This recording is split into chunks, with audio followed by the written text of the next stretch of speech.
విశాఖలో మధ్యతరగతి ప్రజల బతుకుల్ని అతలాకుతలం చేశారని విశాఖ మాజీ మంత్రి దాడి వీరభద్రరావు ఆరోపించారు. అమరావతిని ఎందుకు అభివృద్ధి చేయలేదని వైసీపీ ప్రభుత్వాన్ని నిలదీశారు. హైకోర్టులో అమరావతి రాజధాని అని ఈ ప్రభుత్వానికి కౌంటర్ ఇచ్చిందని ఆయన విమర్శించారు.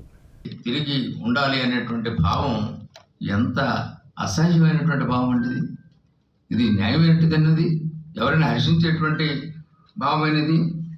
ఆంధ్రుల ఆత్మాభిమానంతో చెలగాటవాడేటువంటి ప్రక్రియ కాదా ఇది? మతి ఉండే మాట్లాడుతున్నారా, మతి పోయి మాట్లాడుతున్నారా, మతి భ్రమించి మాట్లాడుతున్నారా?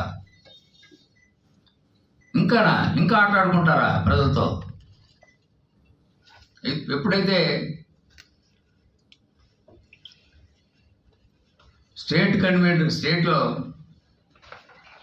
కౌంటర్ ఇవ్వడం జరిగింది హైకోర్టులో, Andhra Pradesh Amaravati is capital of విధానం కాదు. ఆడుకుందాం ఆంధ్ర ఆడుకున్నారు కదా, 5 సంవత్సరాల నుంచి ఫుట్బాల్ ఆడుకుంటున్నారు రాష్ట్ర ప్రజలతో. ఇంకా ఆడతారా? 60 రోజుల్లో వెళ్ళిపోతున్నారు ఇంటికి. 60 రోజుల తర్వాత ఈ పార్టీ ఉంటుందో లేదో తెలియని పరిస్థితి. ఇటువంటి పరిస్థితుల్లో కూడా మీరు ఇంకా ఆడుతుంటే ఎలాగా? నిన్న స్టేడియం దగ్గరికి వచ్చారు ముఖ్యమంత్రి గారు. ఎంతమంది ఉన్నారండి?